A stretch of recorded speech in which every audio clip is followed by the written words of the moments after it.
Hello mga kapatid, no? Magandang umaga sa inyong lahat, no? So ayan, no? Nandito naman tayo ngayon. Nag-update naman tayo dito sa construction, no? Ng flyover na Davao City. Ayan, no, mga kapatid, nakikita natin dito mga kapatid, mukhang napakabilis. At pag-uusapan natin itong project na ito, no?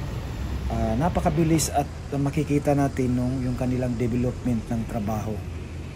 No, so nung natandaan ko pa dito nung nag-vlog tayo dito year 2023, medyo matagal talaga, no, ito noon, pero at gumagapang talaga ito. So ayan, nakikita natin dito tulad ngayon 2024, no, at ngayon din, no, may ang city council, no, na pinatawag yung ating DPWH sa mga para i-answer yung mga bakit na-delay yung mga projects, no. So ayan, no, so at ito dito, grabe ito ka-traffic dito, no? Lalo na pag peak hours, no, lalo na pag walang truck ban. So napaka-traffic talaga dito, no, from east and west, no. So at itong mga dito, itong mga poste na nakikita natin, itong mga dito, matatamaan talaga ito, no, itong mga sa road widening nila dito sa kalsada sa baba, no.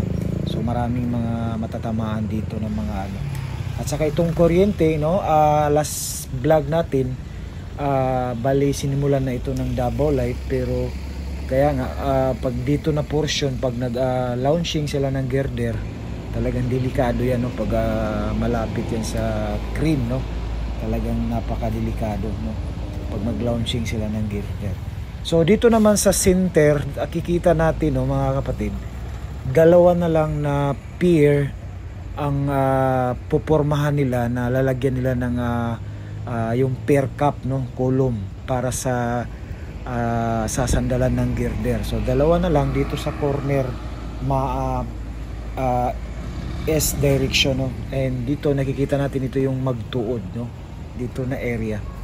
So ayan mga kapatid, no, update natin ito, talagang napakabilis at doon na banda kumpleto na yung pier cap nila. Dito na yung dalawang section na pier na nalagyan ng girder doon, no. So dito naman na side, talagang yun, ongoing yung pagpoporma nila, pagbubuhos ng mga pier cap, no, mga column para sa para talagang magtagpo sila.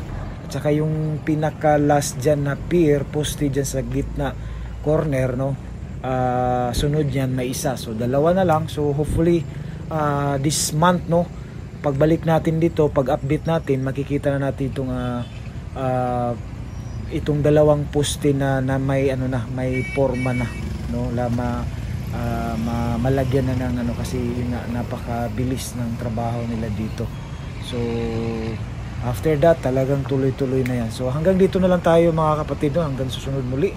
And don't forget to subscribe, like, and share. And don't skip ads. And lalo na sa mga bago natin dyan, no, na mga subscriber, pakihit po yung notify bell para updated po kayo lagi, no, every time pag mag-upload tayo, no. Sa mga subscriber natin dyan, shout out sa inyong lahat. And maraming salamat sa suporta nyo kay Rowan P. And God bless you all as you watch. Bye bye.